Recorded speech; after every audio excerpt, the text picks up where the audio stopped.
Good Wednesday to you. It's time for another After the Sermon. We've been going through the Beatitudes.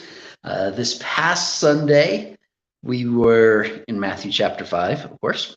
Verse 6, Blessed are those who hunger and thirst for righteousness, for they shall be satisfied. I talked about it Sunday that hunger and thirst is probably two of our strongest desires that we have as human beings.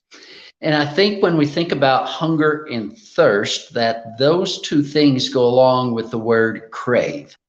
And what we crave is what we go after.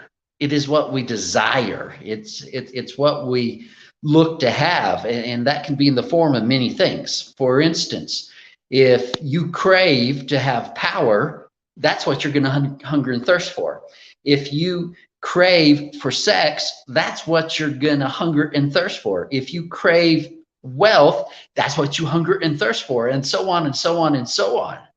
But Jesus says, blessed are those who hunger and thirst. And then he tells us what we should hunger and thirst for. That is righteousness. Those things that are right, those things that come from God, the things that God would have us to do, to think, and to want. And notice the last part of that beatitude. He said, blessed are those who hunger and thirst after righteousness.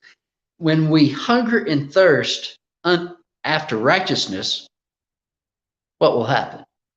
It says we will be satisfied because God will satisfy us. And he is the only one that can do that for us. Those other things that I mentioned before, if we crave those things and we desire those things, they will never satisfy us. They will never be enough where we go, okay, I don't need any more. Whoo, that's filling.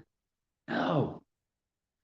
The only way we will ever be satisfied is through righteousness. And righteousness only comes from our God. I hope and pray that you're having a great week. Remember, God loves you. I love you. God willing, we'll see you back again next week. God bless.